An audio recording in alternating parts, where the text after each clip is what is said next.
12 बेडचं ICU आहे शिरपूरला श्रीसेवा hospital म्हणून. आणि माझं monthly income already 3 lakhs per month आहे. एवढं असून मित्रांनो, मी सरांकडनं फार मोटिवेट झालो आणि बघितलं की ह्या बिझनेसमधले जे प्रॉडक्ट्स आहेत इलेमेंट ब्रँड, मी स्वतः त्याचा स्टडी केला. सरांनी स्वतः पण स्टडी केला होता. मी पण बघितलं की या ब्रँड्सची ताकद आज जबरदस्त आहे. आज मित्रांनो आपल्या हॉलमध्येच नाही तर बाहेर कुणी बसलेल्या कुणाला गॅरंटी आहे का, खात्री आहे का की पुढच्या 1 वर्षात, 2 वर्षात, 5 वर्षात मला हृदयाचा कुठला आजार होणार नाही? कोणाला गॅरंटी आहे की मला कॅन्सर होणार नाही?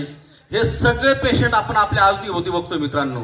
आणि आज कोणीही आपण सेफ नाहीत. आपल्या अवतीभोवती सगळे कॅन्सर, BP, डायबिटीस सगळे आजार आपल्या अवतीभोवतीच आहेत. मी या प्रॉडक्टचा स्टडी केला, प्रॉडक्टची कंटेंटचा स्टडी केला आणि हे स्वतः मी अनुभवले. मला स्वतः थोडेफार हेल्थ चॅलेंजेस होते.